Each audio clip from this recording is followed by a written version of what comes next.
वक्रतुंड महाकाय सूर्यकोटी समप्रभ निर्विघ्नं कुरु मे देव सर्वकार्येषु सर्वदा.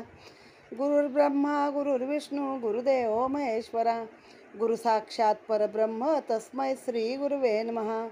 ब्रह्मानंदं परमसुखदं केवलं ज्ञानमूर्तिं द्वन्द्वातीतं गगनसदृशं तत्त्वमस्यादिलक्ष्यम् एकं नित्यं विमलमचलं सर्वभिः साक्षिभूतं भावातीतं त्रिगुणरहितं सद्गुरु त्वं नमामि.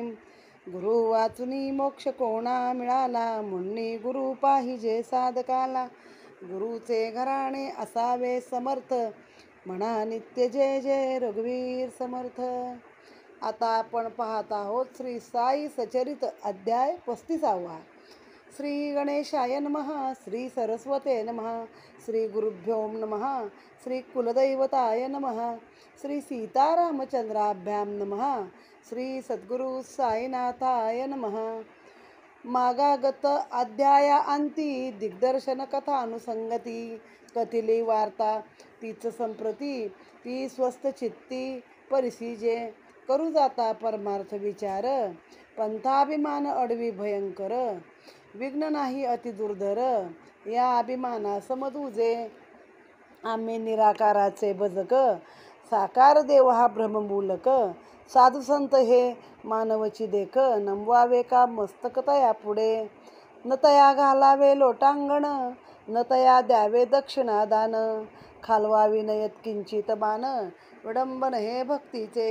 शिर्डी संबंधे अनेक काही, कोणा काही अनेक वार्ता कथिल्या पाही. विश्वसनीय नाही सकळपा, म्हणती येथे जातात दर्शना. साईबाबा मागती दक्षिणा, साधू जै लागती द्रव्य संपादना. साधुत्वाहीनपणा तयांच्या, अंधश्रद्धा नव्हे बरी. प्रत्यक्षानुभव घेतल्या उपरी, ठरू निर्णय आपल्या अंतरी. कैसे परिवर्तावे आपण नाही देणार दक्षिणा. दयामनी वित्ताची कामना, तयाचे साधुत्व येईना मना. अपात्र न म्हणा तो आम्हा, असो आम्ही शिर्डीस जाऊन. येऊ तयाची भेट घेऊन, करणार नाही चरणवंदन अथवा प्रदान दक्षिणेचे. जो जो ऐसिया कुतर्के निघे, जरी आपल्या कृतनिश्चया जागे. अखेर तोही दर्शन योगे, शरणरी घे साईस. जो जो साईस पाहू सरला, तो तो जागचे जागीच ठेला. पुनश्च नाही मागे परतला, पायीच रतला साईंच्या. धरून या दाती तृण, जैसे कोणी यावे शरण. तैसिया परिबंदी चरण, पावोनी विस्मरण निश्चया. पंथाभिमाना जेथे विसावा, सौख्य वाटेल अत्यंत जीवा. तो हा अध्याय 35. श्रुती परिसावा सादर. तैसीच सूचित उदींची ख्याती, बाळा नेवासकरांची प्रतिती. कैसा सर्प संभविला प्रीती, साईच तया प्रतिभावून. कृपा करा श्रोते मजवर, मी तो केवळ आज्ञेचा किंकर. आज्ञा पाळू जाणे सादर, उद्भवले अक्षरचरित्र हे. दृष्टी ठेवता चरणावरी, तेथून उमटती पदलहरी. पवित्र चरित्र कुंभातरी, वरचेवरी मी भरितो. कासवीची आम्ही पिल्ली, केवळ दृष्टिक्षेपे पोसली. नाही तानेली भुकेली भागली, सदैव ठेली संतृप्त. असता एक दृष्टीचे सुख, नलगे आम्हा अन्न उदक. दृष्टीच हरी तहान भूक, किती ते कौतुक वानावे. आम्हाही सकल दृष्टींचा विषय, कृपा सिंधू साईराय. दृश्य द्रष्टा दर्शन जाय, पुसवणी ठाय त्रिपुटीचा. तैसेच आम्हा त्वचा स्पर्श, दोही ठाई साई प्रकाश. अथवा घ्राण आणि वास, तेथेही निवास साईंचा. अथवा श्रवणी शब्द पडे, पडताच प्रगटे साईंचे रूपडे. श्राव्य श्रावक श्रवण उडे, त्रिपुटी झडे एकसरा. अथवा जेथे रसनारसे, घोळली जाई साई समरसे. रसनारस रसास्वाद कायसे, बापुडे कोडे त्रिपुटीचे. हेची गती कर्मेंद्रिया, तीही एक साई सेवलिया. सकळ कर्मे जाती विलया, पडेल ठाया नैष्कर्म्य. असो आता ग्रंथ लांबला, साई प्रेम कोठेच भावाला. पूर्वसंधान लक्षू चला, चालू आपला कथाभाग. एक मूर्ती पूजा पराणमुख, निराकाराचे परमभजक. झाले शिर्डी गमन उत्सुक, केवळ चिकित्सक बुद्धीने. म्हणती आम्ही शिर्डीस येऊन, घेऊ केवळ साधूंचे दर्शन, आम्ही न केव्हाही वाकवू मान, न करू प्रदान दक्षिणेचे. मान्य कराल्या 2 शर्ती, तरीच येऊ शिर्डी प्रती. बरे म्हणता निज मित्रा संगती, जावया निघती स्वस्त मने. काका महाजनी त्यांचे मित्र, संतार्थ दयाची भावना पवित्र. परिते शंका कुशंका पात्र, स्नेही होते तयांचे. दोघे निघाले शनिवारी, मुंबईहून रात्रीचे प्रहरी. येऊन पातले शिर्डी भीतरी, आदित्यवारी सकळी. गेले दोघे मशिदीस, साई दर्शन घ्यावयास. काय वर्तले त्या समयास, स्वस्त माणस परिसीजे. पाऊल ठेवता पायरीवरी, तया मित्रा पाहुणी दुरी. काय यावे जी ऐसे परी, बाबा मधुर उत्तरी वाहती. ऐकून हे प्रेमवचन, तया मित्रास पटली खुण. शब्द उच्चाराची ती ठेवण, देई त्या स्मरण वडिलांचे. काय यावे जी हा उच्चार, काढता बाबा काढती जो स्वर. तो ऐकता काकांचे मित्र, विस्मितांतर जाहले. परिसोन मोहक स्वराची ठेवण, गतपित्याचे झाले स्मरण. त्याचेच स्वराची तराही पूर्ण, वाटते अनुकरण यथार्थ. काय वाणीची मोहन शक्ती, काकांचे मित्र विस्मित चित्ती. म्हणाले ही मम पित्याचीच उक्ती, खरं स्वर हा निश्चित ओळखीचा. वडिलामुखीची तैसीच ती वैखरी, ऐकता ते मित्र द्रवले अंतरी. वंदिले बाबांचे चरणशिरी, विसरुनी पूर्वील निश्चय. पुढे बाबा दक्षिणा मागती, तीही केवळ काकांचे प्रती. काका देती दोघेही परतती, पुनश्च जाती दुपारा. तेव्हाही हे सवेची जाती, दोघांचेही जाणे मुंबई प्रती. काका तेव्हा आज्ञा प्रार्थिती, दक्षिणा मागती बाबा तया. केवळ तीही काकांचे पाशी, म्हणती 17 रुपये दे मजसी. काही न मागत तन्मित्रासी, मग ते मनाशीच पुटपुटले. तव ते काकास हळूच पुसती, तुम्हा सचिका दक्षिणा मागती. सकाळी ही तुम्हाच प्रती, आताही मागती तुम्हासची. मी असूनही ह्या तुम्हा संगती, दक्षिणे लागी मज का वगळती.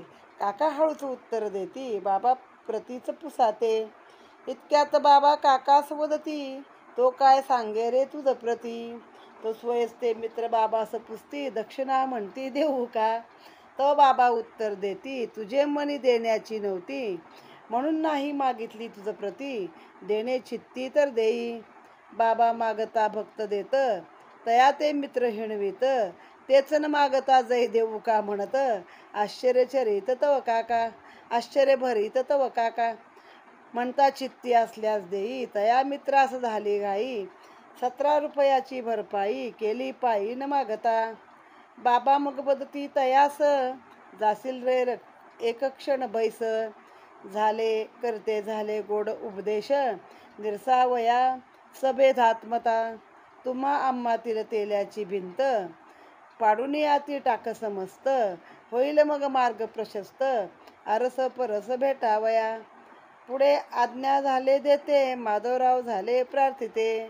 पाहुणे आब्राच्छिदित नभाते, पाऊस याते भिजविल.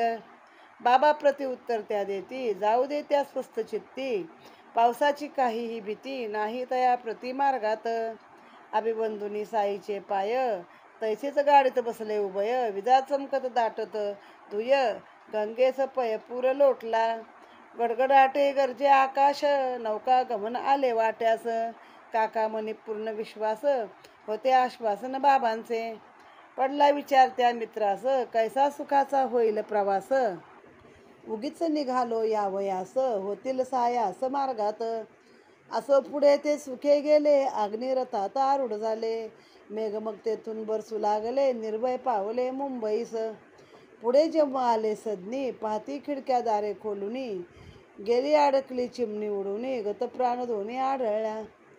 पुढे तो पाहुणे ऐसा देखावा, वाईट बहुत वाटले जीवा. अन्न पाण्या वाचुनी देवा, बिचाऱ्या जीवा मुकल्याया. निघालो जेव्हा जावया शिर्डी, वातायने जरी ठेवितो उघडी.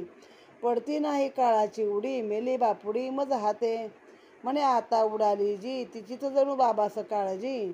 म्हणून दिदली होऊनी राजी, अनुज्ञा आजी परतावया. नाही तरी तीही मरती, अन्नाविण कैसी जगती. आयुष्य सरले तेने ये गती, पावली निश्चिती ती एक. अनेक यांचा अनुभव एक, तोही श्रवणार्थ आहे सुरेख.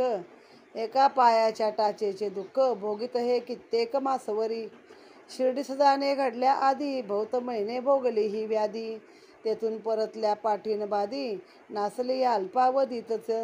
ऐसी अनेक एक दुसरी कथा, संतांचा अंत लावू जाता. पायी नमवावया लागला माता, मनी नसता ती परिसावी.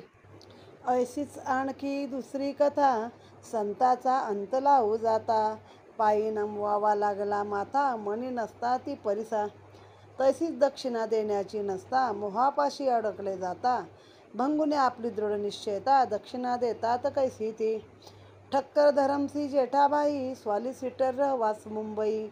बळावली पूर्व पुण्याई, भेटू साईस मन झाले. महाजनींचे हेच शेट, उभयताचा परिचय दाट. वाटले शिर्डीस जाऊन थेट, घ्यावी की भेट प्रत्यक्ष. ठक्करजीच्या पेढीवरी काका मुख्य कारभारी. सुटी साधून हारोहारी, करत तयारी शिर्डीची.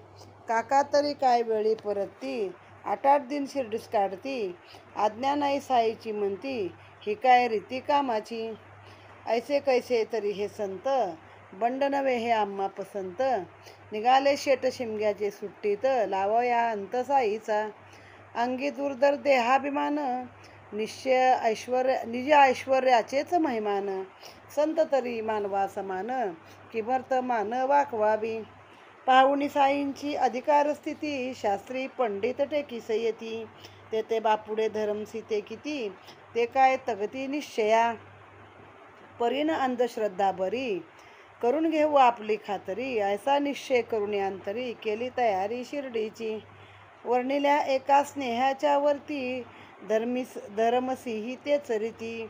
सवे काकास घेऊन निघती, आणिक वदती तयास. शिर्डीस जाता तेथेच राहता, चाले ना या खेपे ही वार्ता. परतले पाहिजे मज समवेता, हे निश्चिंतता जाणावे. तव काका तया वदती, हे तो नाही आम्हा हाती. तथा धरमसी सवे घेती, आणिक सांगती मार्गार्थ. न जाणो काका नाहीच परतले, सांगा त्याविन मार्गात न चले. मुन्ने आणिक तिजया घेतले, तिघे निघाले शिर्डीस. जगात आयशा कित्येक जाती, परोपकारी भक्तांच्या असती. तयांची करावया संशय निवृत्ती, बाबा आणती दरधरू. मग ते जेव्हा मागारा जाती, आपले अनुभव इतरा कथिती.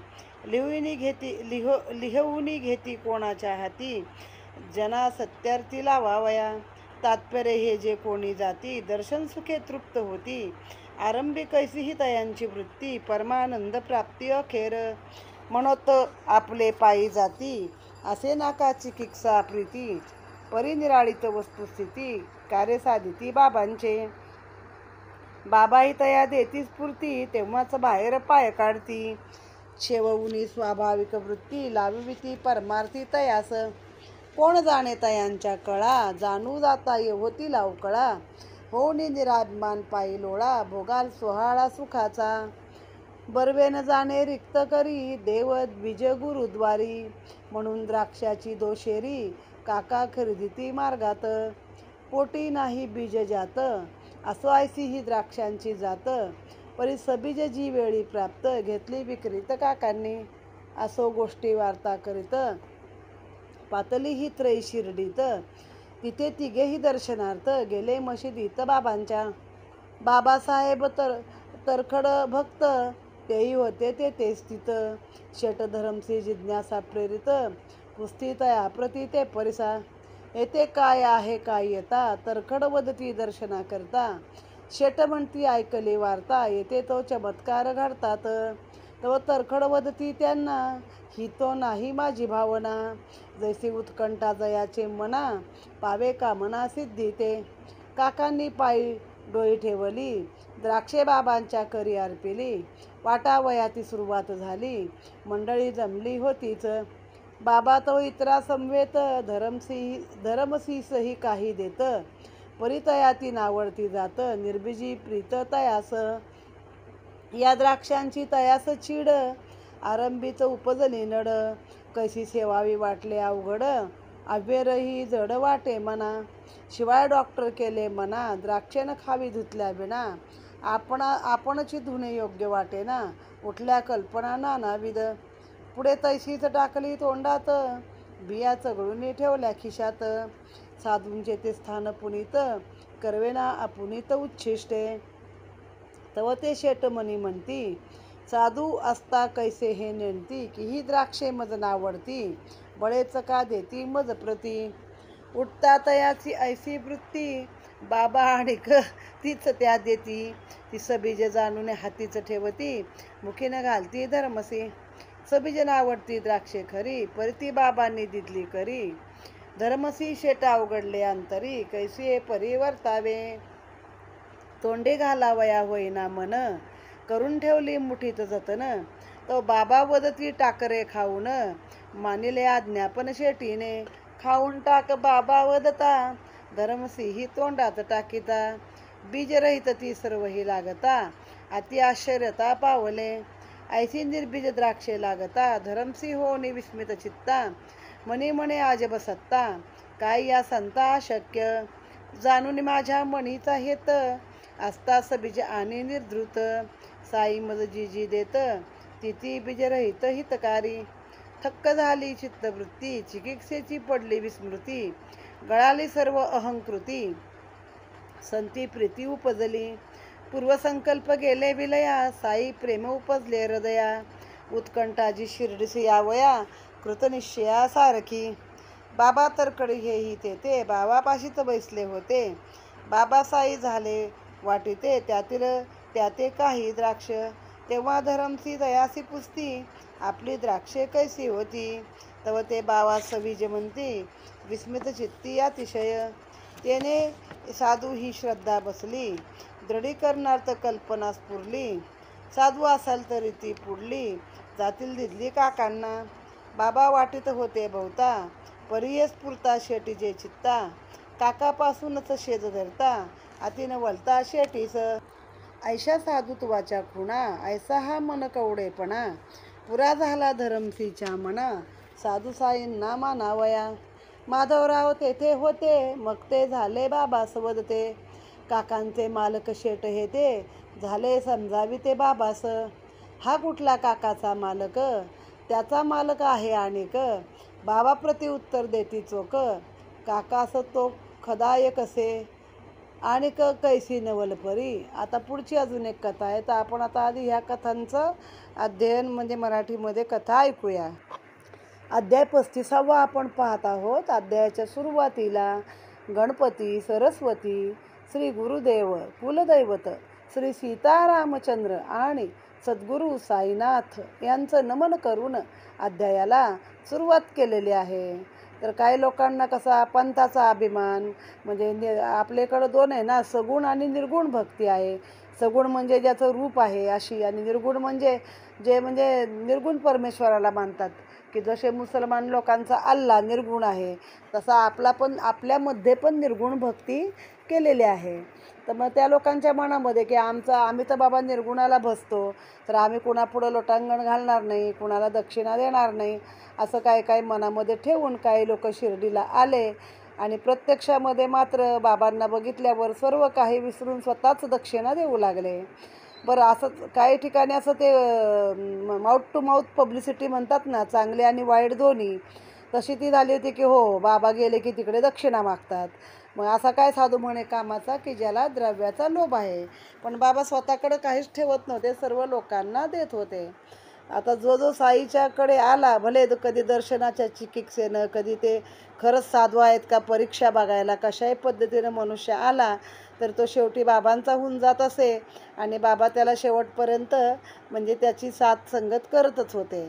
मग कुठल्या बाळा नेवासकरांना एक प्रचिती आली की साईबाबा समजूनच त्या सापाला कुठल्या त्यांनी एक हे केलं, बाबा असं संभवित केलं. बाबा म्हणतो तो साप निघून गेला शांतपणे वगैरे, अशा काही कथा याच्यामध्ये आहेत. आता आपण अशी कथा पाहूया.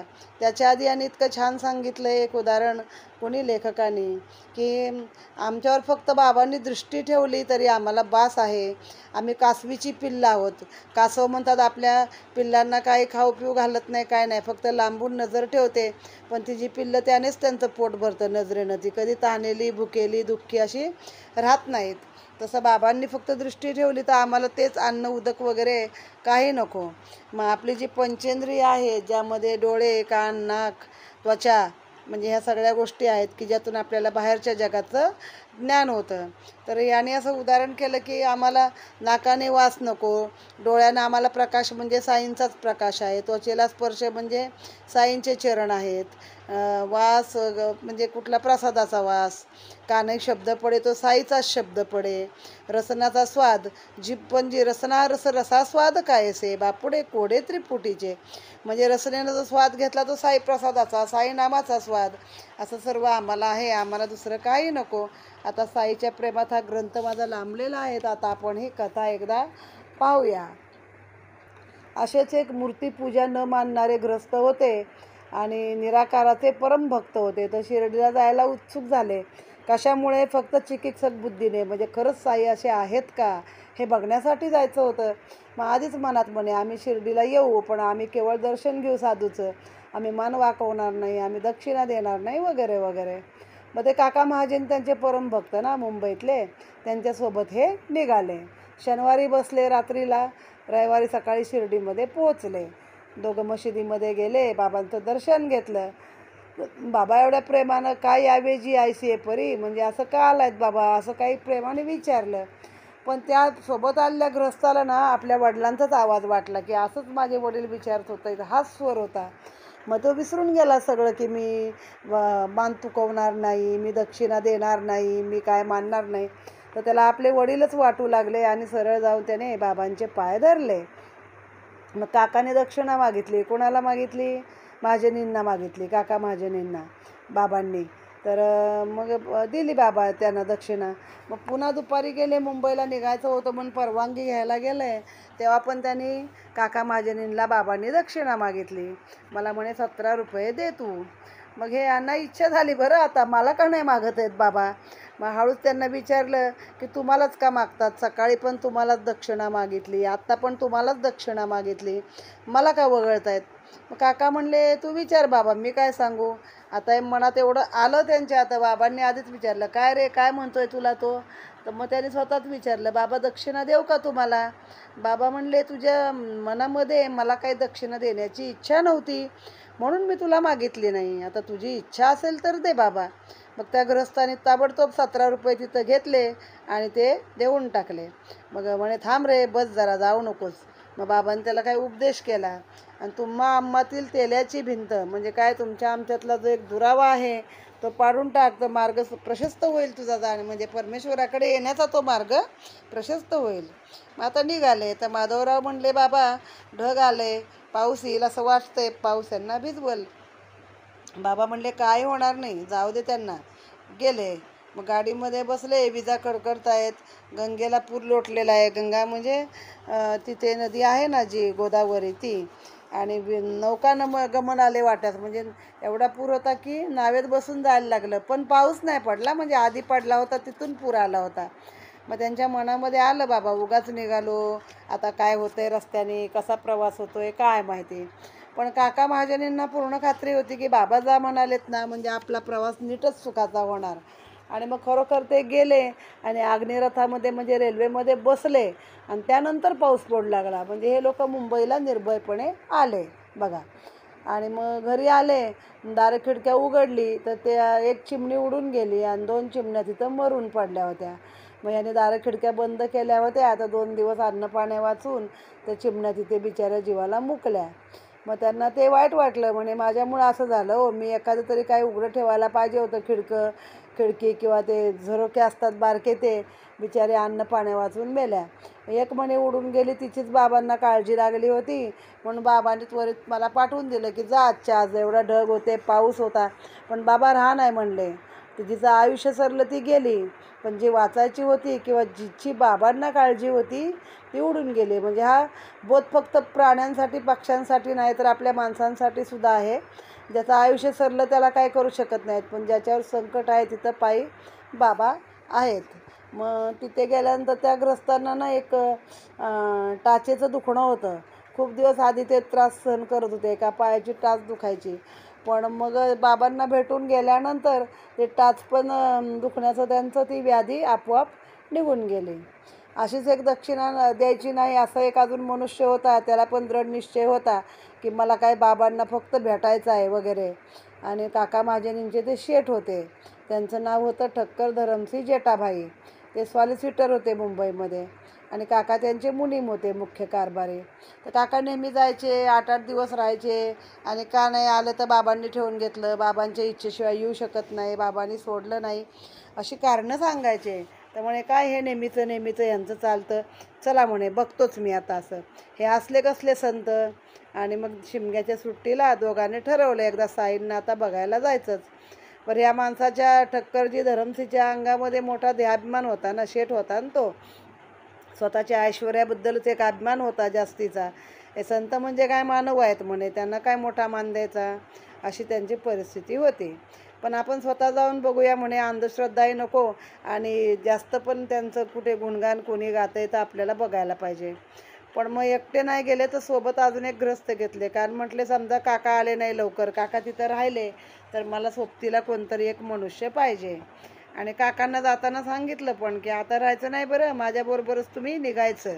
आता काय बाबा राहा म्हणून राहिलो असं काही चालणार नाही. असे जे काही विश्वास नसणारे भक्त असतात, बाबा त्यांना धरून धरून बोलावून घेतात. आणि मग त्यांना अनुभव आल्यावरती ते लोकांकडे तो अनुभव सांगतात. मंडळी, माझा स्वतःचा अनुभव आहे. मी 12 वर्ष स्कूटरवरती शिर्डी वारी केली. आम्ही दरवर्षी एकदा वर्षातून शिर्डीला स्कूटरवर जात असू, ठाणे ते शिर्डी. पण असं काही फार मोठा भक्तिभाव मनात जागृत नव्हता. पण जात होतो. आणि मग एक वर्षी विचार केला की इतर संतांच्या ठिकाणी सलग 12 वर्ष आपण गेलो आहे का? नाही गेलो. इथं मात्र पूर्ण एक तप केला आपण. म्हणजे बाबांचीच काहीतरी इच्छा होती ना, म्हणूनच बाबा तिथं मला दरवर्षी बोलावून घेत होते. बरं, 12 वर्षात कधी गाडीचा बिघाड नाही, काही त्रास नाही, सुखनैव प्रवास जाणे आणि येणे. त्यामुळे हळूहळू माझा विश्वास बसत गेला. आणि अगदी मला आता वाटून गेलं की नाही, माझे गुरु म्हणजे बाबाच आहेत. मग ती लोक आपला अनुभव सांगायचे किंवा लिहून बाबांना पत्र टाकायचे. आणि अशा रीतीनं मग ते एकमेकांमध्ये बाबांची ही माउथ टू माउथ पब्लिसिटी होत होते. किंवा ते लिहिण्यासाठी पण बाबा त्यांना स्फूर्ती देत असत. कोणाला पायी पायी जायचं आहे तर बाबा त्यांना पण आपले स्फूर्ती द्यायचे जाण्याची येण्याची. आणि बाबांनी सांगितल्याशिवाय कोणी पाय बाहेर काढतच नव्हतं, बाबांना विचारल्याशिवाय कोणी जात नव्हतं. हे मात्र एकदम खरं आहे. बरं, मग आता रस्त्याने हे गेले तर गुरुच्या द्वारी, देवाच्या दारी कधी मोकळ्या हाताने जाऊ नये. किंवा आपण आपल्या नातेवाईकांकडे गेलो तरी काहीतरी घेऊन जातो की नाही, मग गुरु आणि देवाकडे का मोकळ्या हाताने जायचं, असा विचार करून त्या काका महाजनींनी काय घेतली, द्राक्ष घेतली. द्राक्ष. तर ती द्राक्षाची जात कुठली होती की ज्याला बी नव्हती आतमध्ये. पण जेव्हा पुन्हा सबीज म्हणजे बीवाली द्राक्ष आली, मोठी मोठी बी असणारी, आता सगळी बहुतेक सीडलेस द्राक्ष असतात, पण ती घेतली. सबीज ज्यावेळी प्राप्त होती, अच्छा, तेव्हा बीवाली द्राक्ष मिळाली. सबीज म्हणजे बी नसणारी द्राक्ष काही मिळाली नाही. तर ही गोष्ट घेतली त्याने तिथे आणि गेले दर्शनाला. मग गेल्यावरती बाबांच्या पायापाशी ती द्राक्ष ठेवली. मग तिथं बाबासाहेब तरखड नावाचे पण एक भक्त होते, ते बाबांच्या दर्शनाला आले होते. आणि हे जे शेठ आले होते धरमसिंग, त्यांनी विचारलं की तुम्ही काय येता दर्शनाला, काय कारण आहे. तर ते म्हटले काही नाही. कशाला येता म्हणे, दर्शनाला येतो म्हणे. मी असं ऐकलं आहे की शिर्डीमध्ये चमत्कार घडतात. तरकड म्हणले माझ्या मनी असं तर काय नाही बाबा, मी आपल्या बाबांच्या दर्शनालाच येतो. पण ज्याच्या मनात जशी कामना असते ना, तर बाबा म्हणे तशी श्रद्धा त्याची पुरवतात. मग काकांनी ती डोळी ठेवली आणि ती द्राक्ष बाबांच्या समोर ठेवली आणि वाटायला सुरुवात केली. मंडळी सगळी जमलेलीच होती. तर बाबाने इतरांसमोर त्या धरमसिंगच्या हातात पण काही द्राक्ष दिली. पण त्या धरमसिंगला काही ती बीवाली द्राक्ष आवडत नव्हती. मग आता काय करायचं, बाबांनी दिली ना, आता सुरुवातीलाच नको होती पण घेतली आणि खाल्ली. शिवाय डॉक्टरनी पण मना केलं होतं की द्राक्ष धुतल्याशिवाय खाऊ नका वगैरे वगैरे. आता आपणच उठून कसं धुवायचं हो, आपण शेट आहे एका पेढीचं मुंबईमध्ये. अशा कल्पना उठल्या, पण ती घेतली तशी तोंडात टाकली, तिच्या बिया सगळ्यांनी खिशात ठेवल्या की साधूची जागा इथं काय आपल्या उष्ट्या बिया टाकू नये, एवढं मात्र मनात त्यांच्या आलं.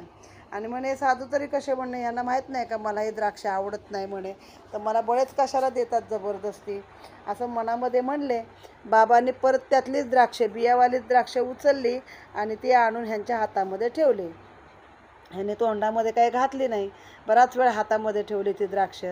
आणि त्यांनी दोन्ही जाती द्राक्ष घेतली होती वाटतं, सबीज आणि बिया नसणारी. पण बाबांनी दिली त्यातलीच दिली, बीवाले दिली. मग धरमसी शेठ अवघडले, हातात धरून ठेवले. बाबा म्हणले, अरे बघतो कशाला, हातात काय घेऊन बसला, खाऊन टाक बरं. मग त्याने ते घेतले, तोंडात घातले. आणि काय आश्चर्य, त्यात एकही बी त्यांना लागली नाही, कुठंही बी नव्हती. त्यांना आश्चर्य वाटलं.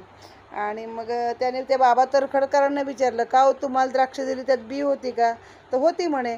मग त्यांना तिथं पहिला चमत्कार बाबांचा पटला, की काय त्यांना शक्य नाही आहे, मला बीवाली द्राक्ष आवडत नाहीत, तर माझ्यासाठी त्या बिया बाबांनी त्यातल्या नष्ट केल्या. मग हळूहळू ते साईंचं प्रेम असं मनामध्ये यायला लागलं. परत दुसरा विचार मनामध्ये काय आला, की आता जी द्राक्ष वाटतील ती काकांना देतील, असं मनात नुसती कल्पना आली. पुन्हा बाबा वाटत होते, तर मग बाबांनी सुरुवातच कुठून केली, तर काका महाजनीपासूनच केली. तिथून द्राक्ष दिली. म्हणजे जे माझ्या मनात आलं की लगेच बाबांनी ते पूर्ण केलं. मग असं त्या धरमसीच्या मनाला बाबांची श्रद्धा बसली. मग माधवरावांनी ओळख करून दिली, की हे बाबा हे ना काका महाजनींचे मालक आहेत, शेठ आहेत. बाबा म्हणे, हा कसला मालक म्हणे, ह्याचा पण मालक कोणतरी दुसरा आहे. आणि मग ते त्यांना मनामध्ये मात्र ते वाक्य पटलं त्यांचं. आता कशी नवलपरी अजून एक कथा आहे पुढची, ती पाहूया. आप्पा नामे एका आचारी, उभा तेथेच दुनी शेजारी. आणि कैसी नवलपरी, आप्पा नामे एका आचारी, उभा तेथेच दुनी शेजारी. बाबा तयावरी घालती, म्हणती हे शेठजी इथवर आले, ते मज करता नाही श्रमले.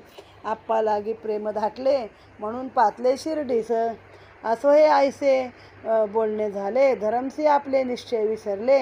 आपण होऊन पाया पडले, मग परतले वाड्यात. आणि मध्यानी आरती झाली, घरी जाण्याची तयारी चालली. आज्ञा घेण्याची वेळ आली, मंडळी निघाली मशिदी. धरमसी तेव्हा काकास वदत, मी तो नाही आज्ञा मागत, तुम्हीच मागा तुम्हा ती लागत. तव काय म्हणतं माधवराव, काकांचे तो नाही प्रमाण, आठवडा एक भरल्या विण, होणार नाही आज्ञापन, आपणही विचारून घ्या ना का. पुढे तिघे जाऊन बैसता, माधवराव आज्ञा मागता. बाबांनी सांगू आरंभिली वार्ता, ती स्वस्थ चित्ता परिसावी. होता एक चंचल बुद्धी, घरी धनधान्याची समृद्धी. शरीरी नाही आधी व्याधी, नसती उपाधी आवडे. उगाच बोजा वाही माथा, हिंडीत असता नाही स्वस्थता. खाली ठेवी उचली मागुता, नाही निश्चलता मनास. पाहुणायसी तयाची अवस्था, किंवा आली माझी या चित्ता. वाटेल त्या एका ठाई आता, ठेवरे निश्चिंतता. ऐसे म्हणालो, उगाच ऐसा भ्रमतोस, एका ठाई स्वस्त बैस. वार्ता खोचली धरमसीस, मानित आपणास इशारा तो. असोनी वैभव यथास्थित, कारण नसता यत किंचित. धरमसी सदा चिंताक्रांत, डोके पिकवित उगाच. असता विपुल संपत्ती मान, मनास नाही समाधान. पाठीशी काल्पनिक दुःखे गहन, त्यातच निमग्न सर्वदा. ऐकता साई मुखींची कथा, शेठजी प्रेम विस्मित चित्ता. ही तो आपले मनाची अवस्था, अतिसादरता परिसली. काकासी इतकी लवकर आज्ञा, अशक्य कोटीची ही घटना. परितीही मिळता प्रयासाविना, धरमसी मनात संतुष्ट. काकाने निघावे बरोबर, धरमसीची इच्छा फार. तीही बाबांनी पाडली पार, देऊन होकार जावया. हाही एक शेठजीचा पण, कैसी बाबांनी जाणली कुण. हे एक साधुत्व लक्षण, पटले विलक्षण धरमसींना. झाली संशय निवृत्ती, साई साधू ही अभिव्यक्ती. जयामनी जैसी वृत्ती, तैसीच अनुभूती दाविली. ज्या ज्या मार्गे जाऊ इच्छिती, तो तो मार्ग तया दाविती. साई जाणती अधिकार संपत्ती, परमार्थ प्राप्ती ही त्या माने. भक्त भावार्थी अथवा टवाळू, साई समत्वे दोघास कृपाळू. एकास टाळू दुजियास कवटाळू, नेणे हे कनवाळू माऊली. तव ती दोघे जेव्हा निगती, 15 रुपये काका प्रती. बाबा दक्षिणा मागून घेती, सवेच वदती काकास. दक्षिणे लागी ज्याने मजला, असेल 1 रुपया दिदला. दशगुणे तया मोबदला, द्यावा लागला मोजून. मी काय कोणाचे घेईना फुकट, मागेन मी सर्वासर सकट. फकीर जयाशी दावी बोट, तयाशीच गोष्ट दक्षिणेची. तोही फकीर जयाचा ऋणी, तयासीच करी ही मागणी. दाता घेऊन करी पेरणी, पुढे सवंगणी करावया. वित्त हे केवळ धर्मद्वारा, वित्तवंता पडेल पाहे उपकारा. धर्मैक फळ हेणेच खरा, ज्ञानासी थारा लादतो. दुःख संपाद्य हे वित्त, केवळ आहे इष्टोपभोगार्थ. व्यर्थ निष्कारण वेचितात, धर्मसंचित अवगुणी. करुणी कवडी कवडी, अर्बुदांत धन जे जोडी. ते विषय स्वार्थाची आवडी, कदांदवडी तो सुखी. नादत्तमुपतिष्ठती, सकळास ठावे की ही श्रुती. म्हणजे दिल्या वाचून तुम्हाला पुन्हा मिळत नाही. नादत्तमुपतिष्ठती, पूर्वदत्त ठाके पुढती. तदर्थ मागती दक्षिणा. रामावतारी रघुनंदने, अपार स्वर्ण स्त्रियांची दाने. करता षोडश सहस्त्र प्रमाणे, घेतले कृष्णे तत्फळ. भाग्य ज्ञान वैराग्यहीन, ऐसा जो भक्त तो अतिदीन. तयास प्रथम वैराग्य स्थापून, भक्ती ज्ञान मग देती. करविती जे दक्षिणा प्रदान, तीच वैराग्याची खूण. पुढे भक्ती पंथास लावून, ज्ञान प्रवीण करवीत. आम्ही तरी काय करतो, एक पट देतो घेतो, 10 पट देतो.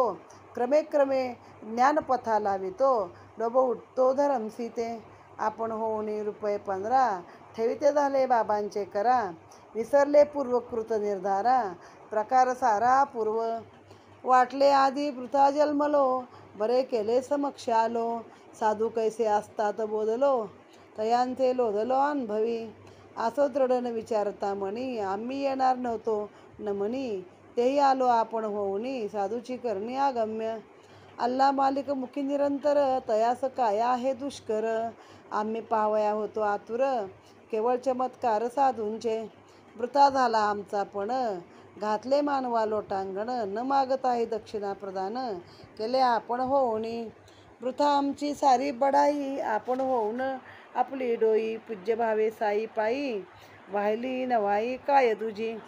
काय वानू ही साईंची कुसरी, हे सर्व जरी तो स्वयच करी. बाह्यात्कारी अलिप्तता धरी, नवल परीती काय तुझी.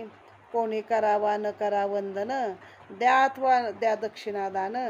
आनंद कंद साई दयाघन, करीन अवगणन कोणाचे.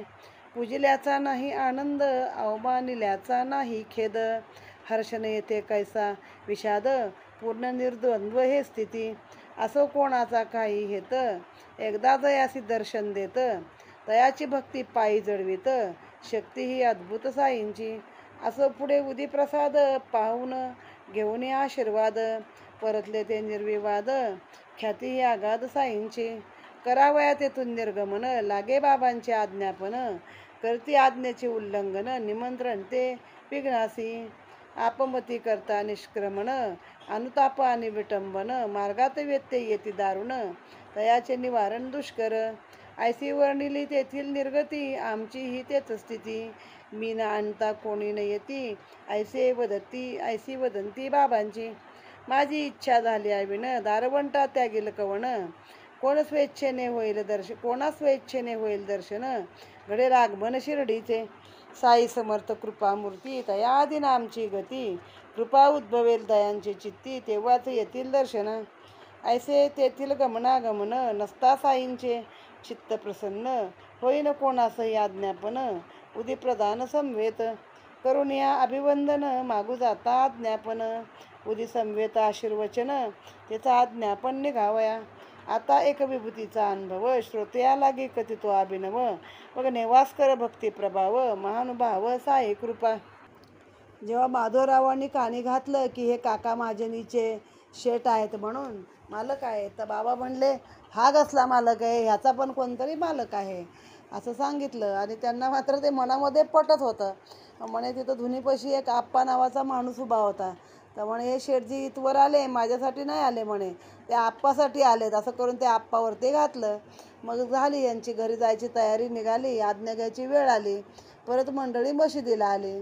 तर यांना आधीच जायचं होतं ना. त्यांनी सांगितलेलं की तुम्ही म्हणजे आज्ञा मागा, मी काय आज्ञा बिज्ञा मागणार नाही जाण्याची, तुम्ही आपली मागा, मला काय कोणाची आज्ञा बिज्ञा लागत नाही. तर माधवरावांना आधीच बोलले होते की आम्हाला लगेच जायचं आहे हो दुसऱ्या दिवशी. माधवराव म्हणाले आता ह्यांचं म्हणे एक आठवडा तरी बाबा काय त्यांना कधी आज्ञा देत नाहीत, एक आठवडा त्यांना ठेवूनच घेतात. मग ते बोलले शेठ काय मी काय आज्ञा विज्ञा मागणार नाही बाबा, ते तुम्हाला लागते, मला काय ती आज्ञा लागत नाही. मग तिथं गेले. माधवरावांनी आज्ञा मागितली की यांना जायचे. तर बाबा म्हणले थांबा जरा, एक गोष्ट सांगतो ऐका. एक म्हणे चंचल बुद्धी माणूस होता, घरी धनधान्य भरपूर होतं, शरीर चांगलं होतं, कुठली आधी व्याधी नव्हती, पण उगाच आपलं काहीतरी डोक्याला ताप घेऊन उगाचच चिंता करत बसायचा. नको त्या उपाधी त्याला आवडायच्या मनामध्ये, आणि उगाच डोक्यावर तो चिंतेचा बोजा घ्यायचा. मनाला काही स्वस्त नाही आहे. तर मला त्याची कीव आली आणि त्याला मी म्हणलो बाबा रे, कुठतरी एका ठाई तो बोजा ठेव, आता कुठतरी म्हणजे विश्वास ठेव, थोडक्यात त्याचा अर्थ कुठतरी निश्चिंतता ठेव रे. मग आता त्या धरमसिंह शेठला ना ते बोलणं खचलं, मनाला असं हे झालं की हो हे बाबा माझंच बोलत आहेत, सगळं आहे माझ्याकडे, पण मला ही सवय आहे की उगाचच कुठल्या तरी गोष्टीची चिंता करत बसायची. मग ते शेठजीला ते पटलंच मनामध्ये, आणि मनामध्ये संतुष्ट झाले. आता काकांना एवढं लवकर आज्ञा ह्यावेळी मिळाली जा म्हणून, कारण शेठीची इच्छा होती ना की काकांनी 8 दिवस राहू नये, माझ्यासोबतच काकांनी यावं. त्यामुळे बाबांनी ती पण इच्छा त्याची पूर्ण केली. मनात येईल ती, ह्यालाच साधू लक्षण असं म्हटलं जातं. साधूंचं मन हे सगळ्या ठाई समान असतं. म्हणजे सगळीकडे उदाहरण आहे की देवाचं कसं आपण भक्ती केली तर देव तेवढंच देतो, मागू तेवढं. पण हे साधू असतात ते तुम्ही त्यांची भक्ती करा नाही करा, म्हणजे एक आहे तो टवाळ आहे, एक आहे तो प्रेमळ भक्त आहे, पण ते एकाला जवळ आणि एकाला लांब करत नाही, तर सगळ्यांसाठी ते सारखेच असतात. मग त्याने निघताना काकांना दक्षिणा मागितली 15 रुपये. तर काकांनी दिली. पण बाबांना ती सवय होती सांगण्याची, बोलताना ते म्हणायचे मी काय कोणाचं फुकट घेतो आहे का, तुम्ही 1 रुपया दिला तर त्याच्या 10 गुणी मी तुम्हाला देत असतो, म्हणूनच मी तुमचं काय मागून घेतो म्हणे. फकीर ज्याच्याकडनं दक्षिणा घ्यायची त्याच्याकडंच म्हणे फकीर बोट दाखवतो, उठसूट म्हणे सगळ्यांना काही मी मागत नाही. फकीर ज्यांचा ऋणी आहे किंवा ज्यांना पुढं द्यायचं आहे काही मला, त्यांच्याकडनंच मी ही दक्षिणा घेत असतो. त्याची मी पेरणी करतो की पुढं त्यांना त्याचं विपुल गोष्टी मिळाव्यात, आत्ता जे दिले त्याचे दसपट मिळावं, म्हणून अशा लोकांकडनंच मी ही दक्षिणा घेत असतो, असं बाबांनी तिथं सांगितलेलं आहे. जोपर्यंत तुम्ही दक्षिणा देत नाही, मग तुमच्या वित्तातून पैशातून तुमचं अडकलेलं मन बाहेर निघत नाही. आणि लोकांची सवय असते पैसा दक्षिणा आणि लक्ष प्रदक्षिणा, मोठे मोठे गणपती बसवायचे, मोठे कार्यक्रम करायचे, पण भटजींना दक्षिणा द्यायला मात्र यांचा जीव वरखाली होत असतो. तर ते तसंच आहे की त्यातून तुमचं त्यांच्या कष्टाचं फळ त्यांना तुम्ही दिलं पाहिजे. ना दत्त मूप पटिस्थिती, म्हणजे दिल्याशिवाय तुम्हाला पुढं मिळत नाही हे पण दिलं आहे. आणि म्हणून त्याने उदाहरण पण दिलं की राम अवतारी त्या रामाने अनेक स्त्रियांना सोन्याचे अलंकाराची दानं दिली होती. 16 सहस्त्र म्हणजे 16,000 स्त्रियांना दिलं होतं. आणि मग कृष्ण अवतारामध्ये त्यांना ते फळ मिळालं, म्हणजे 16 सहस्त्र नारी त्या झाल्या ना त्याच्या, किंवा जे काही फळ पुढं मिळालं, भरभरून द्वारका पुढं झाली, असं आहे. तर म्हणे आम्ही काय करतो तीच खटपट करतो, 1 पट घेतो 10 पट देतो, आणि क्रमाक्रमाने त्या व्यक्तीला ज्ञानाला लावतो. म्हणजे पहिलं कशातून, पैशातून मन बाजूला काढतो, मग हळूहळू त्या आपल्याला गोडी लागते आपल्या वैराग्याची, आणि मग मी ज्ञानाला लावतो, फुकट काय मी घेत नाही. मग ते झालं, त्यांना पण ते खोचलं मनात. त्यांनी पण स्वतःहून 15 रुपये काढले, बाबांच्या हातावर ठेवले. पूर्वी निर्धार केला होता मी काय देणार नाही, ते विसरून गेले. आणि मनामध्ये दृढ आले की खरंच फुकट इतके दिवसाचं माझं आयुष्य वाया गेलं, जन्माला आलो फुकट, ह्याच्या आधीच भेटायला पाहिजे होतं, पण आता तरी मी स्वतः आलो म्हणून बरं झालं. म्हणून मला हे साधू प्रत्यक्ष भेटले, त्यांचे चमत्कार मला पाहायला मिळाले. आणि लोटांगण घालणार नव्हतो मनुष्यरूपी कुठल्या देवाला, पण मी घातलं, असं त्या धरमसिंगच्या मनामध्ये आलेलं आहे. हा आनंदकंद साई आहे, तो एकदा का त्या व्यक्ती शिर्डीला आल्या की त्याचं कल्याण केल्याशिवाय राहत नाही. कोणी पूजा केली म्हणून आनंद नाही, कोणी अपमान केला म्हणून खेद नाही. म्हणजे काय ते उल्हासे न संतापे, त्याची प्रज्ञा स्थिरावली. म्हणजे ज्या व्यक्तीला दुःख झालं म्हणून खेद नाही, चांगलं झालं त्याचा आनंद नाही, अशी व्यक्ती वैराग्यामध्ये स्थिर झालेली असते. तसंच इथं सांगितलं आहे. पण बाबांची आज्ञा घेतल्याशिवाय कोणी जातच नव्हतं, पुन्हा शिर्डीतून बाहेर पडत नव्हतं. कारण जर का स्वतःच्या मनाने बाहेर पडलं आज्ञा न घेता, तर रस्त्यामध्ये अत्यंत विघ्न यायची, त्रास व्हायचा. ते मागे नाही कुणाचे घोडे पलटले, टांगा मोडला, पायाला लागलं वगैरे वगैरे आपण बघितलं आहे मागच्या अध्यायांमध्ये. आणि जेव्हा मग बाबा स्वतः उदी पण देत आणि आशीर्वाद पण देत, मग समजायचं की आता बाबांनी आपल्याला मनापासून पाठवलेलं आहे. बाबा म्हणजे माझी इच्छा झाल्याशिवाय कोण आपला उंबरठा ओलांडणारच नाही, आणि स्वेच्छेनं कोण कशाला येणार आहे इकडं. आणि त्यांचे जेव्हा येतील तेव्हाच त्यांना म्हणे दर्शन पण घडेल, असं बाबांनी सांगितलेलं आहे. आता असाच एक उदीचा अनुभव आहे काहीतरी, तो आपण पाहूया. वांद्रे शहराचा एकग्रस्त, तोही जातीचा प्रभू कायस्थ. हे नेवास्कर कोण आहे ना, त्यांचा एक अनुभव आहे. वांद्रे शहराचा एकग्रस्त, तोही जातीचा प्रभू कायस्थ. रात्री निद्रा येऊ नये स्वस्थ, झाली शिकस्त यत्नाची. डोळ्यास डोळा लागून निद्रिस्त, आस्था क्षणेक अकस्मात. स्वप्नी तयाचा मृततात, करी जागृत प्रतिदिनी. पूर्वीला युक्तायुक्त प्रकार, गुप्त गुह्य क्लिष्ट विचार. शिव्या शापपूर्वक उच्चार, वाक्प्रहार प्रेरितो. प्रतिदिनी आयसा प्रसंग, प्रतिदिनी होय निद्राभंग. पडे ना काही उमंग, चुके ना भोग पाठीचा. तेने तो ग्रस्त कंटाळला, उपाय काही न सुचे तयाला. पुढे एका साई भक्ताला करावा इलाज काय तरी. आम्ही न जाणू अन्य उपाव, साई महाराज महानुभाव. ठेवाल जरी तुम्ही ही भाव, उदी म्हणजे प्रभाव प्रगटील. जैसे जैसे तया कथिले, तैसे तैसे तयाने केले. आणि अनुभवासही तैसे चाले, दुःस्वप्न पडले नाही पुन्हा. कर्मधर्म वशे ते मित्र, होते साई समर्थ छात्र. वान्य उदीचा महिमा विचित्र, अर्पित लव मात्र तयास. म्हणती जाता निजावयास, लावा थोडी मस्तकास. पुढे बांधून ठेवा उशास, मनी श्री साईसा आठवा. पोटी ठेवा भक्तिभाव, मग पहा या उदीचा प्रभाव. तत्काळ करेल पिढेचा अभाव, सहज स्वभाव हातीचा. ऐसे होताच लागले त्याला, गाढ निद्रा त्या रात्रीला. दुष्ट स्वप्नाचा ठावची पुसला, अति आनंद लाग्रस्त.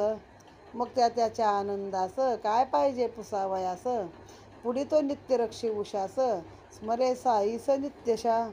पुढे बाबांची छबी आणली, गुरुवार साधून माळ घातली. उशागती भिंतीस लाविली, आदरे पूजली तयाने. घेऊ लागला छबीचे दर्शन, गुरुवारी माळा समर्पण. करी नित्य मानसिक पूजन, पीडा निवारण झाली. ऐशी चालविली नेमनिष्ठा, पावला तो स्थायी अभिष्टा. निद्राभंगादी दुःख स्वप्ननिष्ठा, विसरला कष्टापूर्वील. हा तो एक उदीचा उपयोग, कथितो आणि अद्भुत योग. कैशाही संकटी करता प्रयोग, अभिष्ट योग देई ती. होता एक भक्त थोर, बाळाजी पाटील नेवास्कर. बाबांलागी जिजविले शरीर, सेवा लोक उत्तर करोनी. गावात नित्य जाण्या येण्याचे, तैसेच लेंडीची फेरी फिरण्याचे. हे बाबांचे रस्ते झाडण्याचे, नेवास्करांचे नित्य काम. याच सेवेची परिपाटी, चालू राहिली तयांचे पाठी. राधाकृष्णाबाईची हातोटी, अलौकिक मोठी एकामी. वर्ण ब्राह्मण अखिल वंद्य, तरीही सेवा ऐशी निंद. शिवले न केव्हाही विचार मांद्य, तियेच्या अनवद्य अंतरा. उठून या सकाळचे प्रहरी, झाडू घेऊन निज करी. स्वयेही बाबांचे रस्ते वारी, धन्य चाकरी तियेची. काम निर्मळ आणि सत्वर, कोण अन्य पावेल ती सर. पुढे मग जाता काय अवसर, अब्दुल सरकला पुढारा. असो तो पाटील महाभाग, संसारी वर्तुनी संसार विराग. केवढा तयाचा स्वार्थ त्याग, परिसा तो भाग कथेचा. होता शेताची सवंगणी, समस्त धान्य मशिदी आणि. रिचवणी ढिगार तेथेची अंगणी, समर्पी चरणी बाबांच्या. मानुनी बाबा सर्वस्वदनी, जे देतील त्यातून उचलूनी. तितकेच धान्य घरी नेऊनी, गुजारा करूनी राहितो. महाराजांनी स्नान करूनी, हात पायवा तोंड धुवूनी. आलेले मोरीचे सांडपाणी, बाळा पिऊनी राहतसे. हे नेवास्कर असेपर्यंत, चालला हा नेम अव्याहत.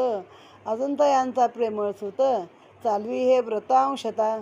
तोही धान्य पाठवीत सतत, त्यातील जोंधळ्याची भाकर नित्त. महाराज निज निर्वाणापर्यंत खाता असत 4 वेळा. एकदा काय झाले, वर्षश्राद्ध बाळाचे आले. अन्न शिजवून तयार झाले, वाढ लागले वाढपी. येणाऱ्याचा अंदाज धरुनी, पाकसिद्धी होते सदनी. वाढते वेळी अंदाजाहुनी, संख्या त्रिगुणित झाली. निवास करीन ती मनी घाबरली, सासूबाईशी कुजबुजू लागली. फजितीची पाळी आली, कैसी निवारली जाईल. सासूबाईंची निष्ठा थोर, आपले साई समर्थ खंबीर. आस्था की मर्त करावा घोर, राही तू निर्घोर म्हणे ती. ऐसे सासूने आश्वासुनी, उदी एक मुठभर घेऊनी. घातली अन्नाच्या प्रत्येक बासनी, बासने वस्त्राने आच्छा दिली. म्हणे तू जा खुशाल वाढ, वाढण्यापुरताच कपडा काढ. पूर्वपदा कपडा ओढ, खुणही दृढ सांभाळी. हे साईच्या घरचे अन्न, आपला नाही एकही कण. तोच करले लज्जा रक्षण, त्याते उणे पण तयाला. असो जैसा त्या सासूचा निश्चय, तैसासी तिजला आला प्रत्यय. काही एक न येता व्यत्यय, जेवले पाहुणे पय सुद्धा. आले गेले सर्व जेवले, यथा सांग सर्व झाले. तरीही अन्न शिल्लक राहिले, पात्री भरलेले पूर्ववत. उदीचा हा ऐसा प्रभाव, संतांचा हा सहज स्वभाव.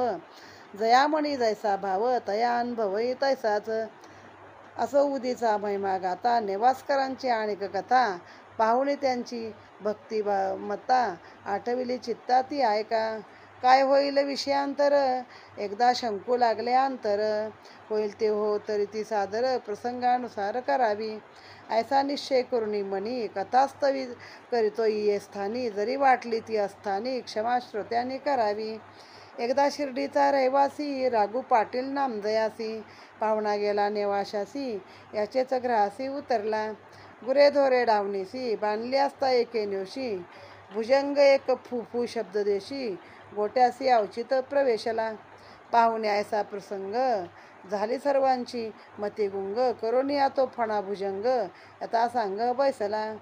गुरे करू लागली गडबड, सुटाया लागी धडपड. नेवासकरांचा ग्रह सुदृढ, साईच प्रगट झाले.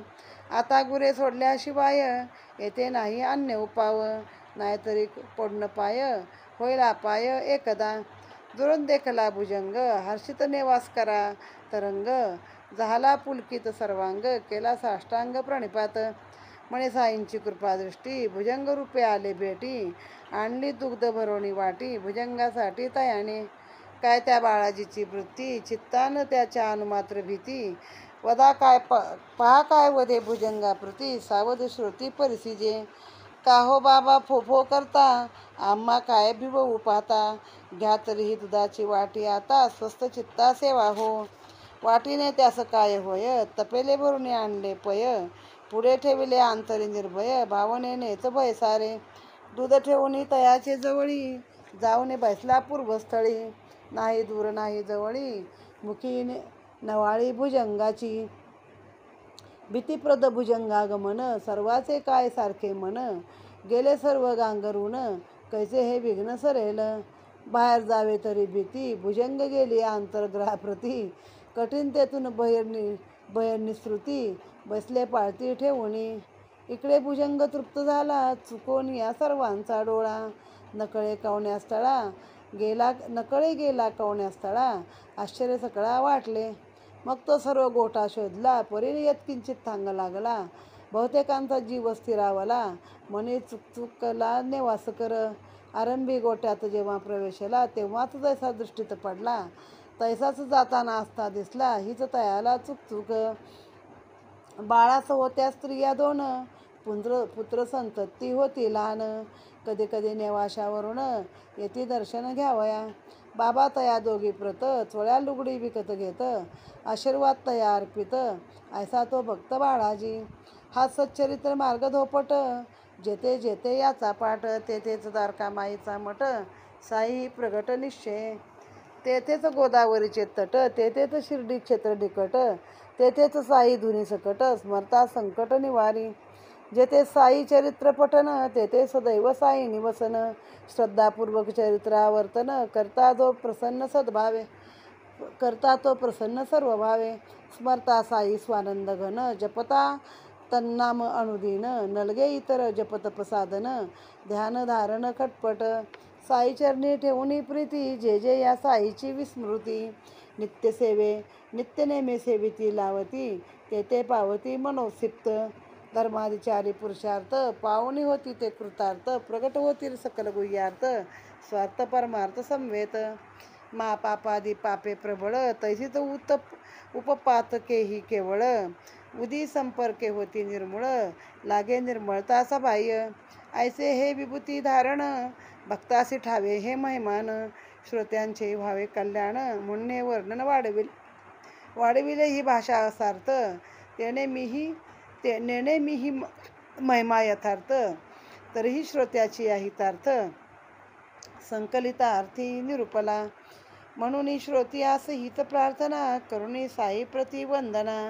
आपण आपल्या स्वभाव अनुभव ध्याना तितके निमाना मदवच येथे नाही तर्काचे काम पूज्यभाव व्हावा प्रकाम दलगे बुद्धी चापल्य उपक्रम पाहिजे परम श्रद्धाळू श्रद्धाविहीन केवळ तार्किक वादोन्मुख आणि चिकित्सका तया संतज्ञान सम्यक शुद्ध भाविक ते पावे कथा अंतर्गत डुन्नातिरिक्त सर्व मानुनी साई प्रेरित होऊनी दोषदृष्टी विरहित साई चरित वाचावे साई परम कनवाळू प्रीती रसिक वाचक वृंद चित्ती तेने मिशे स्थापो निजमूर्ती नित्य स्मृती व्हावया कोठे गोमंतक कोठे शिर्डी तेथील चोरीची कथा उघडी साई साध्यंत कथी सुख परवडी कथा चोखडी पुढारा म्हणणी हे माड साई चरणी ठेवी मस्तक अंतःकरणी विनवी श्रोतयाती नम्रपणे सादर श्रवणी व्हावया स्वस्ती श्री संत सज्जन प्रेरिते भक्त हे माड पंथ विरचिते श्री साई समर्थ सच्चरिते चिकित्सा खंडन विभूती मंडन नाम पंचत्रिशतमो अध्याय संपूर्ण श्री सद्गुरु साईनाथार्पणमस्तु. अशीच अजून एक उदीची कथा आहे की एक बांद्रे शहराचा एक ग्रस्त होता. त्यांना विभूतीचा कसा अनुभव आला तो बघा. तो जातीचा कायस्थ प्रभू सिकेपी होता. तर त्याला रात्रीची झोप येत नसे. तर काय व्हायचं तर त्याचे वडील यायचे स्वप्नामध्ये आणि सतत त्या गुप्त गोष्टी जुन्या क्लिष्ट काय घडलेले कुणाशी वादविवाद सतत शिव्याशाप वगैरे देत असत त्याला. मग त्याच्यामुळं त्याला ते रात्रभर भीती वाटायची, झोप लागायचीच नाही. मग असा प्रसंग दररोज व्हायचा, त्याला झोप लागेना. मग त्याला एक साई भक्त भेटला. तर त्यांनी त्यांना सांगितलं की बाबा ह्याच्यावर काहीतरी इलाज सांगा. एका साई भक्ताला विचारलं. ते म्हणे आम्ही काही उपाय असं जाणत नाही, पण महाराज साईंच्या चरणी तुम्ही दृढ विश्वास ठेवा आणि त्यांची जी उदी आहे ती तुम्हाला मी देतो. मग ती उदी दिली आणि सांगितलं कपाळाला लावा आणि ती उशाखाली तुमच्या पुढे ठेवा, बघा म्हणे तुम्हाला हे कमी होईल सगळं. खरंच त्या ग्रस्तानं ती पुढे ठेवली आणि कपाळाला लावली आणि त्या रात्रीच त्यांना ती शांत झोप आली. काही कुठलं वाईट स्वप्न पडलं नाही. मग त्या बाबाला पुष्कळच आनंद झाला त्या ग्रस्ताला. मग त्यांनी ते बाबांचे म्हणजे दररोज उशाला आपल्या ठेवू लागला. मग पुढे बाबांची छबी म्हणजे फोटो आणला. गुरुवार बघून त्याला माळ घातली आणि पूजा केली. मोठ्या आनंदाने मानसिक पूजन केलं बाबांचं आणि ती पीडा त्यांची निवारण झाली. अशी नियमनिष्ठा त्यांनी कायम ठेवलेली आहे. असाच एक उदीचा उपयोग अजून सांगतो तुम्हाला. तर एक बाळाजी पाटील नेवासकर नावाचे ग्रस्त होते. त्यांनी तर बाबांच्या चरणीत आपलं सगळं शरीर झिजवलेलं आहे. मग बाबाजी लेंडीची फेरी करायची किंवा जिथं जिथं बाबा फिरायचे तर ते रस्ते झाडण्याचं काम हे नेवासकर करायचे. मग त्यांना त्याच्या आधी राधाकृष्णबाई जी होती ती पण करायची. या बाई राधाकृष्ण नाव तिचं कसं राधाकृष्णाबाई. तर ती जातीनं ब्राह्मण होते. मूळचे नाव सुंदराबाई क्षीरसागर. पण कोणत्याही माणसात हाक मारताना त्या राधाकृष्ण हाक मारत असत, म्हणून त्या बाईंचं नाव राधाकृष्णबाई असं पडलं होतं. तर त्याने मी एक पितळीमध्ये लंगड्या बाळकृष्णाची मूर्ती जवळ बाळगत ती त्यांचे स्नान जेवण खाण निजणे वगैरे सगळ्याच्या वेळी त्या कृष्णाला बरोबर ती घेऊन फिरत आणि साईबाबा त्यांना रामकृष्णी म्हणत असत. पण ते स्वतः रोज जेवायला बसायचे. आधी त्यांना 2 भाकऱ्या तोंडी लावायला काही भाजी दुपारच्या वेळी त्या पाठवत असत आणि मग त्या जेवायच्या. त्या मशिदीत स्वतः कधी येत नसत. त्या बालविधवा स्थितीतही शिर्डीत राहून पडेल ती सेवा करायच्या, म्हणजे त्या झाडू मारायच्या पूर्ण. मी जातीनं ब्राह्मण आहे आणि मी असलं निष्कर्म कसं करू असा विचार त्याने कधी केला नाही. आणि त्या स्वतः तिथे झाडू मारत असत. आणि मग पुढे अब्दुल आला आणि मग ते काम अब्दुलने हाती घेतलं. तर त्या नेहमी अशी पूजा करत असत आणि तो रोड झाडून स्वच्छ करत असत. मग नंतर तो अब्दुल आपली बायका मुलं सोडून आला. मागच्या अध्यायात त्याचा उल्लेख आहे. आणि मग झाडू मारण्याचं, दिवे लावण्याचं काम त्यानं स्वतःकडे घेतलं होतं. बरं, हे जे नेवास्कर पाटील आहेत आपल्या शेतामध्ये धान्य पिकवायचे आणि सगळं आणून मशिदीला ढीग लावायचा बाबांच्या पुढं. आणि मग बाबा जितकं धान्य त्यातनं देतील तितकंच धान्य घेऊन ते घरी जाऊन त्याच्यातून ते स्वतःचा गुजारा करत असत. मग नेवास्कर असेपर्यंत हा नेम चालला होता. आणि पुढं त्याचा मुलगा पण ते धान्य बाबांच्यासाठी पाठवत असत. आणि मग बाबा त्यातली जोंधळ्याची भाकरी स्वतःचं निर्वाण होईपर्यंत त्याच्या ज्वारीची भाकरी त्या माणसाच्या खात असत. पुढं काय झालं, तर तो बाळा गेला, वारला बाळा पाटील नेवास्कर. त्याचं वर्ष श्राद्ध आलं. आता अन्न शिजवून तयार झालं आणि येणाऱ्याचा एक अंदाज चुकला. कारण जनरली श्राद्धाला वगैरे लोक जेवणाला कमी येतात ना. मग यांनी तसा कमी अंदाज धरला असेल आणि धरलेल्या संख्येच्या तिप्पट लोक आले. आता ती सून घाबरली. म्हणले आता करायचं काय. म्हणले आपल्या फजितीची पाळी आली आहे. सासूबाईंची दृढ श्रद्धा होती ना बाबांवर, कारण नवऱ्याची होती तशीच बायकोची पण श्रद्धा होती. ती म्हणली काय काळजी करू नको, आपलं कुठलं अन्न हे बाबांचंच अन्न आहे, बाबा पुरवतील. मग तिनं ती उदी घेतली आणि जेवण बनवलं होतं त्या प्रत्येक पातेल्यामध्ये, भांड्यामध्ये ती उदी टाकली, धान्यात मिसळली त्या जेवणामध्ये आणि सांगितलं याच्यावर कपडा बांध आणि जेवढं तुला लागेल तेवढंच वाढण्यापुरतं उघडत चल एका बाजूनं, बाकी सगळं उघडू नको आणि बांधून ठेव. आणि असं करता करता येता सांग सगळे पै पाहुणे जेवले तरी पण अन्न शिल्लक राहिलं. आणि मग बघितलं तर हा उदीचाच प्रभाव आहे की बाबांनीच ते अन्न त्याच्या लोकांना पुरवलं होतं. आता याच्यावर अजून एक गोष्ट आठवलेली आहे आपल्याला, ती ह्या बाळ नेवास्कर पाटील होते त्यांच्याच बाबतीत आहे. कारण त्यांना बाबांवर खूपच भक्ती होती. तर एक शिर्डीचाच रहिवासी रघु पाटील नावाचा त्या नेवाशाला गेला आणि काय कारणानं या बाळ नेवास्कराकडेच उतरला. बाळ पाटील नेवास्कर त्यांच्या दावणीला गुरंढोरं भरपूर होती. आणि एकाएकी रात्री एक मोठा भुजंग म्हणजे प्रचंड मोठा साप असतो, त्याचा फुतकारच केवढा शिट्टे मारल्यासारखा कर्कश बाहेर पण ऐकू येतो असा फुतकार असतो. आणि तो दावणीत निघाला जनावराच्या. मग गुरं पण लागली धडपड करायला, सुटण्यासाठी हांबरायला लागली. म्हणजे काय आता ते एवढा मोठा साप डसला तर काय करायचं हो. असे साप वासराला वगैरे गिळू शकतात, एवढे प्रचंड असतात ते. पण हे जे गेले बाळा नेवास्कर तर त्यांच्या मनात आनंद झाला. ते म्हणे हे बाबाच आलेत मला भेटायला. आणि का हो बाबा म्हणे फुफू करता, म्हणे कशाला आम्हाला घाबरवता, असं केलं. आणि आधी दुधाची वाटी त्या भुजंगापुढे ठेवली. घाबरलं नाही हा, बाबा समजून जवळ गेला एकदम. पण मग वाटी काय पुरणार म्हणे एवढ्या मोठ्या नागाला, सापाला. म्हणून काय केलं तर मोठं तपेलच आणलं दुधाचं आणि ते ठेवलं. आणि आपण त्यांच्या जवळ बसला, म्हणजे जवळही नाही लांबही नाही, पण असा अंतरावर बसला की जिथून दिसल. आता बाकीचे नातेवाईक घाबरले होते, बाबा काय सांगावं, शेवटी साप आहे. पण हा नव्हता घाबरला, हा थांबलाच तिथं. बाकीचे मात्र तिथं पाळत ठेवून बसले होते की आतल्या घरात गेलं तर काय करायचं, आजवर आता गोठ्यातच निघाला आहे, आपल्या घरात निघाला तर काय करायचं हो. मग झालं त्यांनी ते दूध पिलं. बरं बघा, दोन शास्त्र आहेत, एक श्रद्धेचं शास्त्र आहे आणि एक अश्रद्धेचं आहे. आता विज्ञान काय सांगतं की साप कधी दूध पित नाही, तर तो ते पाणीसारखंच पितो, पाणी म्हणूनच पितो. पण आपल्या जुन्या काळापासून ही परंपरा आहे की सापाला दूध द्यायचं. मग दूधच का, सरबत का नाही, अजून का नाही, म्हणजे तेव्हा दूधच का म्हटलं असेल, कारण काहीतरी त्याच्यामध्ये असणार किंवा ते पित असणार. मग त्यानं ते पिलं, तृप्त झाला तो दूध पिऊन आणि कुठे गेला तो कळलाही नाही लोकांना नंतर. उलट नेवास्कर पाटील मनामध्ये चुकला की जसं आल्या आल्या मला बाबा दिसले तसे जाताना मला दिसायला पाहिजे होते. मग सगळा गोठा शोधला पण कुठंही काय तो साप दिसला नाही. आता या माणसाला 2 बायका होत्या, त्या पण नेहमी बाबांच्या दर्शनाला नेवाशावरून येत असत. बाबा त्यांच्यासाठी चोळी लुगडी विकत घेऊन त्यांना देत असत आणि आशीर्वादही देत असत.